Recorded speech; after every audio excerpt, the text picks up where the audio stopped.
या समितीचा कार्यकारी प्रशासकीय अधिकारी सचिव कोण असतो? गट विकास अधिकारी हा असतो. जिल्हा परिषदेच्या मुख्य प्रशासकीय अधिकाऱ्यास काय म्हणतात? मुख्य कार्यकारी अधिकारी म्हणतात. पोलीस पाटील यांची नेमणूक कोण करतात? जिल्हाधिकारी व जिल्हाधिकारी. त्रिस्तरीय पंचायत राजची संकल्पना कोणत्या समितीने मांडली? बलवंतराय मेहता समितीने मांडली. ग्रामपंचायत सचिव कोण असतो? ग्रामसेवक हा असतो. महाराष्ट्रापासून पंचायत राज व त्या अंतर्गत त्रिस्तरीय स्थानिक स्वराज्य संस्थांची पद्धती स्वीकारण्यात आली 1 मे 1962. बलवंतराय मेहता समितीने शिफारस केलेली पंचायत राज व्यवस्था किती स्तरीय आहे? 3 स्तरीय आहे. ग्रामपंचायती सर्वात जास्त सदस्य संख्या महाराष्ट्रात किती असू शकते? 17. पोलीस पाटलाची नियुक्ती केली जाते.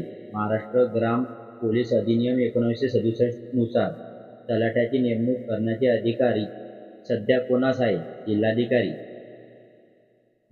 भारतातील स्थानिक स्वराज्य संस्थेचा जनक कोणास म्हणतात? Lord Ripon. पंचायत राज व्यवस्थेला कितव्या घटनादुरुस्तीने घटनात्मक दर्जा आला? 73व्या. वर्धा जिल्ह्यास एकूण किती पंचायत समिती आहेत? 8. जिल्हा परिषदेचा सचिव कोण असतो? मुख्य कार्यकारी अधिकारी हा असतो. ग्रामपंचायतमध्ये किती सदस्य असतात? 717. ग्रामपंचायतीचा प्रशासकीय अधिकारी कोण असतो? ग्रामसेवक हा असतो. महाराष्ट्रात त्रिस्तरीय पंचायत राज केव्हापासून सुरू करण्यात आली? 1962 पासून सुरू करण्यात आली. गावातील जन्म मृत्यूची नोंद करणे ग्रामनिधीची जबाबदारी सभा ग्रामपंचायत ठरवण्याची अंमलबजावणी करणे ही कामे कोणाची आहे? ग्रामसेवक यांची आहे. ग्रामसभेचे अध्यक्षस्थान कोण भूषवतो? सरपंच हा भूषवतो. सरपंचाच्या गैरहजेरीत हा त्यांचे काम पाहतो. उपसरपंच पाहतो. महात्मा गांधी तंटामुक्त ग्राम समितीच्या अध्यक्ष निवडीचा अधिकार कोणाला आहे? ग्रामसभेला आहे. जिल्हा नियोजन व विकास मंडळाचे अध्यक्ष असतात. जिल्ह्याचे पालकमंत्री. महाराष्ट्रातील महानगरपालिकेची संख्या किती आहे? 27 आहे. कोतवालची नेमणूक करण्याचे अधिकार कोणास आहे? तहसीलदार. महाराष्ट्रातील पंचायत राज व्यवस्था किती स्तरीय आहे? त्रिस्तरीय आहे. सन 2011 मध्ये महाराष्ट्र शासनाने स्थानिक स्वराज्य संस्थांमध्ये महिलांसाठी किती टक्के आरक्षण लागू केले आहे? 50% आरक्षण.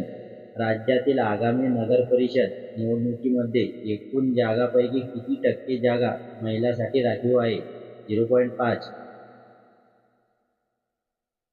पंचायत समिती पातळीवर ग्रामीण विकासाची जबाबदारी प्रामुख्याने कोणावर असते?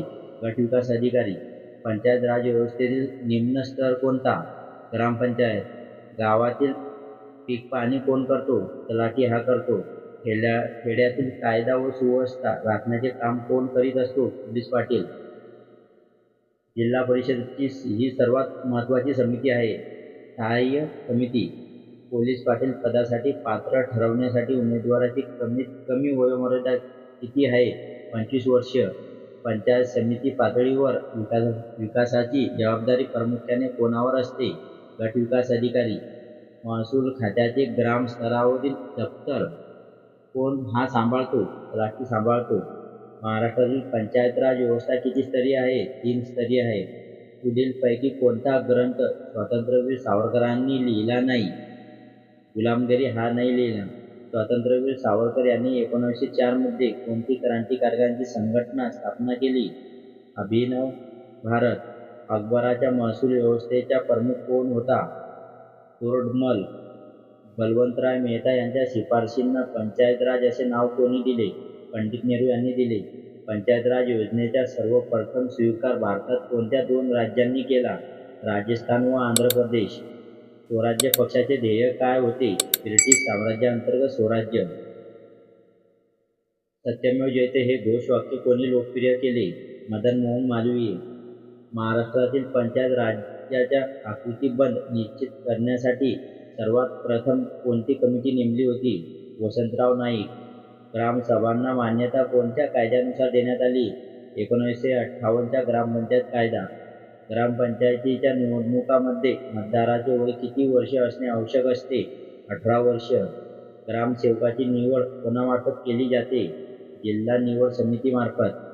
ग्रामसेवक हा ग्रामपंचायतीचा म्हणून काम करतो. चिटणीस म्हणून काम करतो. शासनाने ग्रामस्तरावरील कोणा जन्म मृत्यू निबंधक म्हणून घोषित केले. ग्रामसेवक प्रत्येक आर्थिक वर्षात ग्रामसभेच्या किती सभा भरविणे बंधनकारक असते? 4 सभा. ग्रामसभा बोलविण्याची जबाबदारी कोणावर असते? सरपंच यांच्यावर असते. ग्रामपंचायत अंदाजपत्रकास कोण मान्यता देते? पंचायत समिती. ग्रामसभेत कोणाचा समावेश होतो? 18 वर्षावरील नागरिक. भारतात कोणते अधिकार पंचायतीस देण्यात आलेले नाही? कायदा व सुव्यवस्था राखणे. जिल्हा परिषदेच्या स्थायी समितीचा पदसिद्ध सचिव कोण असतो? मुख्य कार्यकारी अधिकारी. महाराष्ट्रातील एकूण किती जिल्हा परिषद आहेत? 34. भारतात कोणते अधिकार पंचायतीस देण्यात आलेले नाही? कायदा व सुव्यवस्था राखणे. जिल्हा परिषदेच्या प्रशासनाचा मुख्य प्रमुख कोण असतो? मुख्य कार्यकारी अधिकारी. जिल्हा परिषदेचे अंदाजपत्रक तयार करण्याचे काम करतात मुख्य कार्यकारी अधिकारी. जिल्हा परिषदेच्या स्थायी समितीचा पदसिद्ध अध्यक्ष कोण असतो? जिल्हा परिषद अध्यक्ष. जिल्हा परिषद अध्यक्षांचा कार्यकाळ किती असतो? 2.5 वर्षाचा असतो. या जिल्ह्यात जिल्हा परिषद नाही. मुंबई. गडचिरोली जिल्ह्यातील ही नगरपंचायत नाही. देसाईगंज नाही. नगरपंचायतमध्ये किमान ते कमाल किती लोकसंख्या अपेक्षित असते? 10,000 ते 25,000. ही महाराष्ट्रातील पहिली नगरपंचायत असून ही सर्वात श्रीमंत नगरपंचायत आहे. अकलूज अर्धापूर. देशातील चौथी 4G वायफाय सेवा देणारी पहिली नगरपालिका कोणती? इस्लामपूर. महाराष्ट्रातील सर्वात मोठी महानगरपालिका कोणती आहे? बृहन्मुंबई. महाराष्ट्रामध्ये हरित शहरी परिवहन योजनेची अंमलबजावणी सर्वप्रथम कोणत्या महानगरपालिकेने केली? पिंपरी चिंचवड. पुढीलपैकी महानगरपालिका नसलेले ठिकाण सांगा. रत्नागिरी येथे महानगरपालिका नाही. महानगरपालिका आयुक्ताला केव्हाही परत बोलवण्याचा अधिकार असतो? राज्य शासनाला असतो. ग्राम पातळीवरील कायदा व सुव्यवस्था राबवणे कामी पोलीस पाटलास कोण मदत करतो? कोतवाल हा करतो. खेडे गावात जन्म मृत्यूची नोंद कोण ठेवतो? ग्रामसेवक ठेवतो. खेडे गावात कायदा व सुव्यवस्था राखण्याचे कार्य कोण करतो? पोलीस पाटील हा करतो. महसूल खात्याचे ग्राम स्तरावरील दप्तर कोण सांभाळतो? तलाठी सांभाळतो. या अधिकाऱ्याद्वारे जमिनीची आणेवारी ठरवली जाते. तलाठीद्वारे. तलाठी व तहसीलदार यांच्यातील दुवा कोण असतो? मंडळ अधिकारी असतो. तालुका पातळीवर प्रमुख प्रशासकीय अधिकारी म्हणून कोण कार्य पाहते? गट विकास अधिकारी हा कार्य पाहते. पोलीस पाटील यांची नेमणूक कोण करतो? जिल्हाधिकारी करते. उपजिल्हाधिकारी यांची निवड कोण करते? महाराष्ट्र लोकसेवा आयोग. रोजगार हमी योजनेच्या जिल्हा स्तरावरील प्रमुख कोण असतो? जिल्हाधिकारी असतो. खालीलपैकी कोणाची निवड थेट जनतेतून करण्यात येते? सरपंच यांची करण्यात येते. सरपंच व उपसरपंच यांनी निवड कोणाकडून केली जाते? ग्रामपंचायत सदस्याकडून केली जाते. सरपंच होण्यासाठी किमान वय किती पाहिजे? 21 वर्षे पाहिजे. ग्रामपंचायत सदस्यात राजीनामा द्यावयाचा असल्यास त्यास तो त्याच्याकडे सादर करावा लागतो. कोणाकडे करावा लागतो? सरपंचाकडे करावा लागतो. सरपंच व उपसरपंच यांच्या विरुद्ध अविश्वासाचा ठराव आणवायचा असल्यास तो ग्रामपंचायतीच्या एकूण सदस्यापैकी किमान मांडावा लागतो. 1/3. ग्रामपंचायतीचा प्रमुख कोण असतो? सरपंच हा असतो.